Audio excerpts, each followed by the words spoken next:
Welcome back to the channel. If you've been following this series, you know that I'm taking some time to look back at a very specific, incredibly vulnerable chapter of my life. I'm sharing the stories of the people who helped me when I was living out on the streets as a teenager. When you are out there, survival is your only real compass. You don't judge the strange places you find yourself in, and you certainly don't question a warm bed or a full plate of food.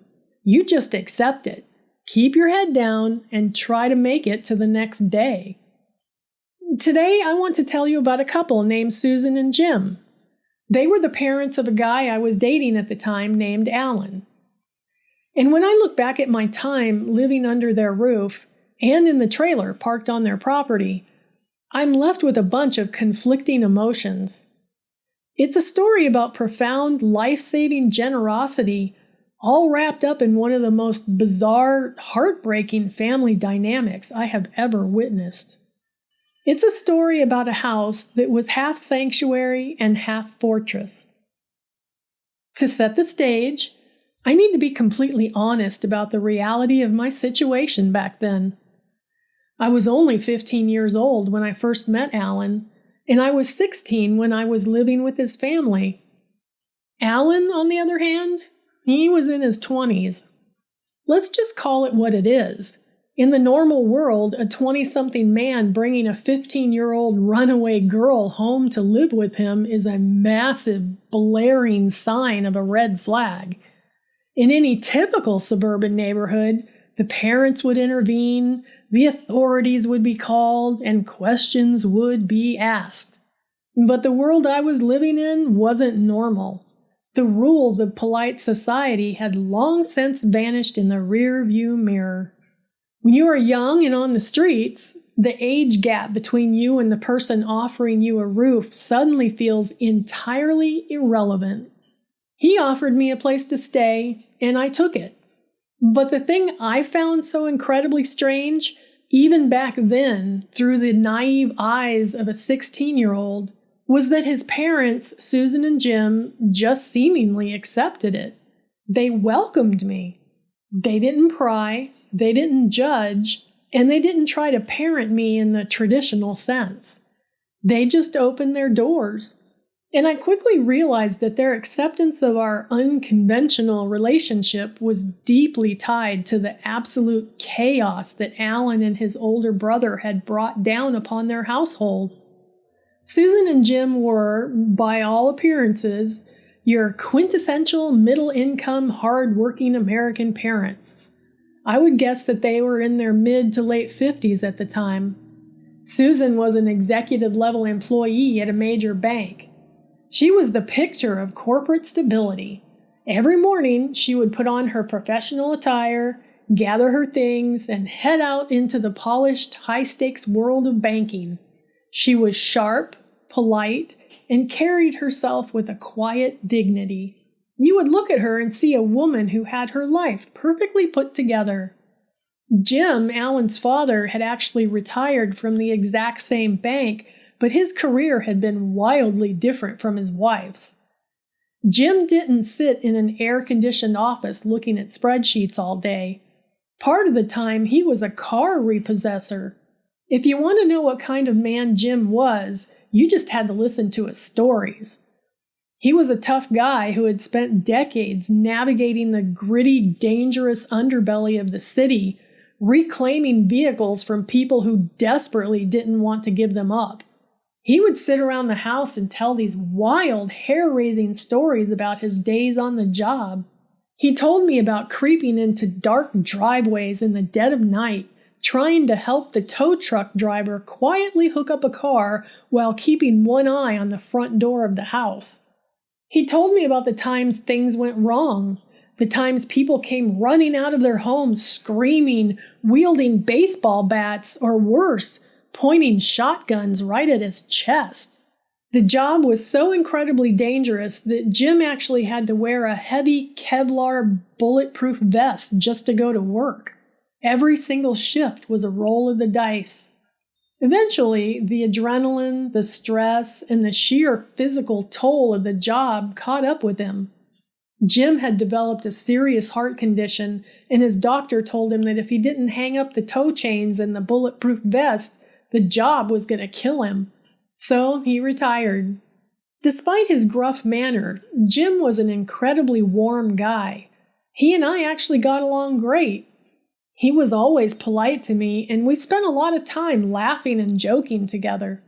He had this funny, dark sense of humor that you only get from surviving years in a dangerous profession. For a runaway teenager who is used to being treated like invisible garbage by most adults, having this tough, retired repo man sit down and treat me like a human being, laughing at my jokes and sharing his stories, that meant the absolute world to me. I can't begin to tell you how generous Susan and Jim were to me. When you're experiencing homelessness, the anxiety of where your next meal is coming from is a constant deafening drumbeat in your mind. It dictates everything you do. They initially let me live in a trailer they had on their property, and eventually I was just living inside their home. But the thing that will stay with me for the rest of my life was their refrigerator. In their house, there was a standing rule. The food was always available. I didn't have to ask permission. I didn't have to ration my portions. I didn't have to worry that if I ate a piece of fruit, someone was going to yell or kick me out. Susan made sure the kitchen was stocked, and Jim would wave his hand and tell me to grab whatever I wanted. Do you know what it feels like to open a brightly lit refrigerator, feel the cold air wash over your face, see shelves lined with milk, deli meats, fresh vegetables, and leftovers, and know that you're allowed to eat? It's a luxury that I had entirely forgotten. That simple, quiet generosity, the act of feeding a hungry teenager without making her feel guilty or indebted, was a profound act of grace. They treated me like a guest, maybe even like a daughter, in a house where their actual sons were tearing the foundation apart. And that brings me to the strangest, most dramatic, and darkest part of living in that house. Like I said, outwardly, this was a normal suburban home. But as I spent more time there, I started to notice things that made the hairs on the back of my neck stand up. Things that didn't make sense. Things that painted a terrifying picture of what was really going on when the polite smiles faded. The first thing I noticed was the hallway leading to the bedrooms. I remember walking past Susan and Jim's bedroom and stopping dead in my tracks. Mounted right there on the door, at eye level, was a heavy-duty commercial-grade deadbolt lock. But it wasn't on the inside of the door to keep intruders out while they slept. It was on the outside. It required a key to open it from the hallway. When Susan and Jim left for work, or when they went out to run errands, they would close their bedroom door, insert a key, and lock their own sanctuary from the rest of the house. I was confused. Who locks their bedroom from the outside in their own home? Then, a few days later, I was out in the yard. I was just wandering around looking at the outside of the house when my eyes fell on the window to Susan and Jim's bedroom.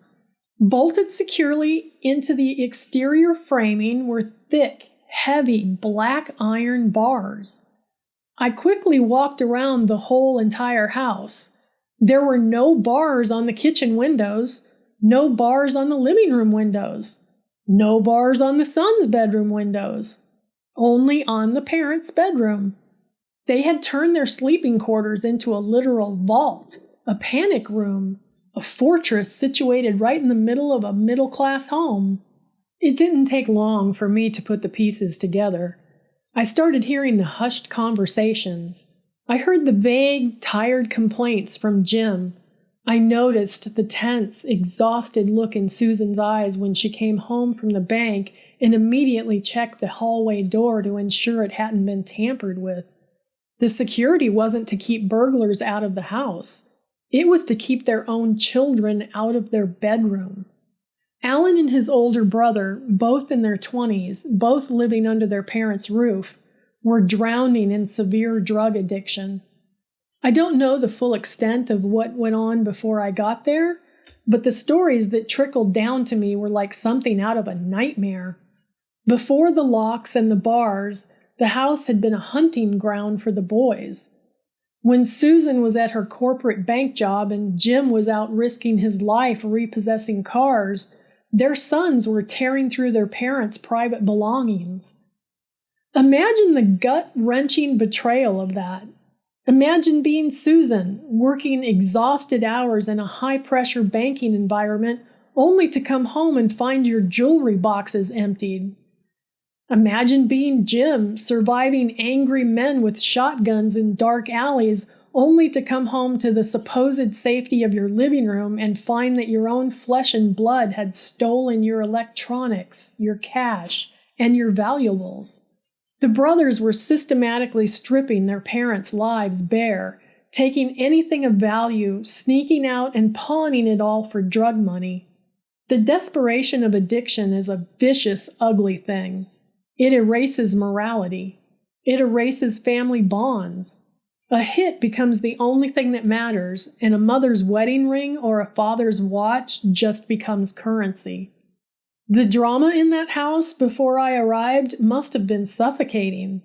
The screaming matches, the tears, the broken promises, the frantic searches for missing items, the trips to local pawn shops trying to buy back family heirlooms. It got so bad, so completely out of control, that Jim and Susan had to make a horrific choice. They couldn't bring themselves to throw their deeply addicted sons out onto the streets. Perhaps they loved them too much or feared they would die out there. So instead, they chose to lock themselves in. They bought the heavy iron bars. They installed the deadbolt on the outside of the door. They essentially surrendered the rest of their house to the chaos of their sons' addictions, drawing a hard boundary around one room where they could keep their clothes, their money, and their peace of mind safe. Looking back, that should have been the ultimate warning sign for me. A giant neon billboard telling me to run away yet again.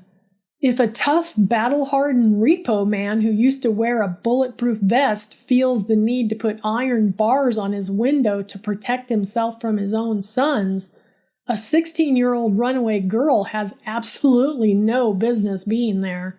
So why did they let me stay?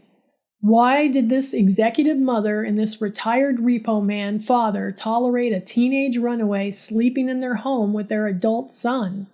It took me years of hindsight to fully understand the unspoken dynamic that was playing out.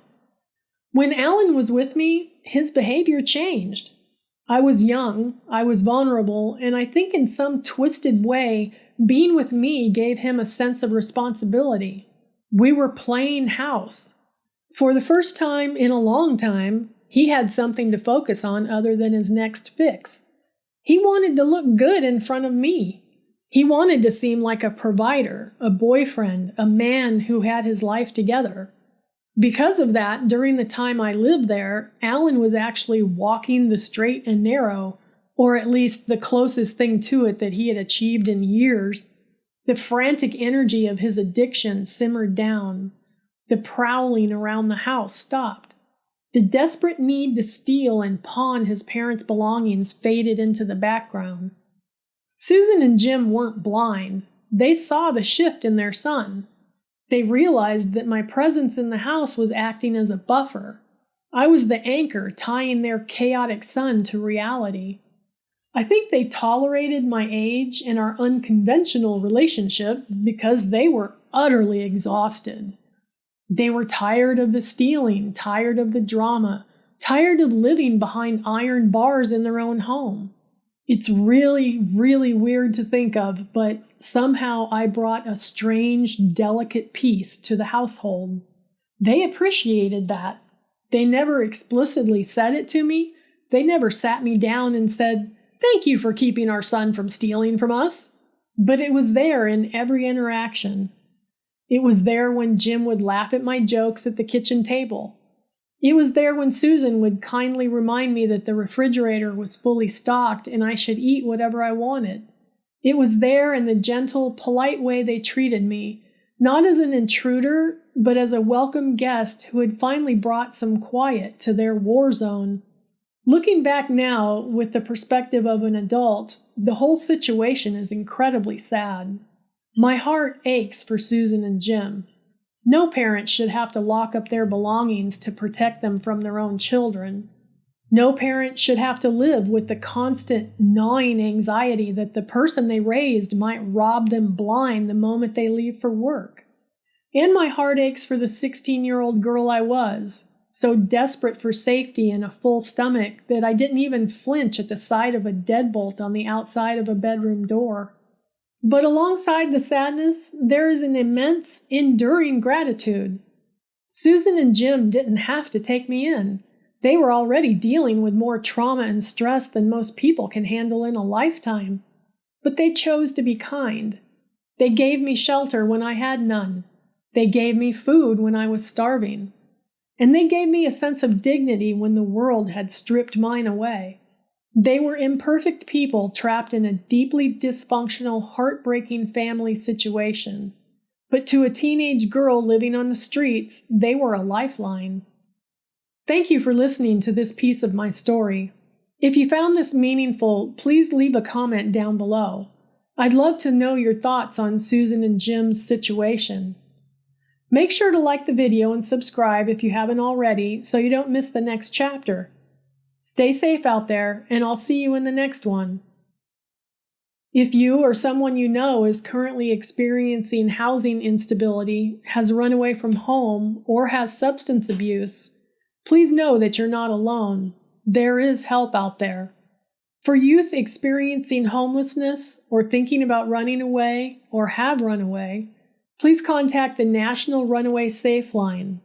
It's a 24/7, free and confidential crisis line for youth who are thinking about running away, are already on the streets, or need a safe way home. You can call 1-800-RUNAWAY.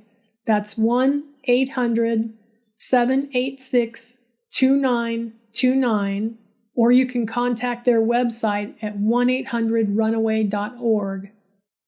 For substance abuse and addiction, the Substance Abuse and Mental Health Services Administration offers a free, confidential 24/7 treatment routing and information service for individuals and families facing mental and/or substance use disorders. Please call 1-800-662-HELP. That's 1-800-662-4357.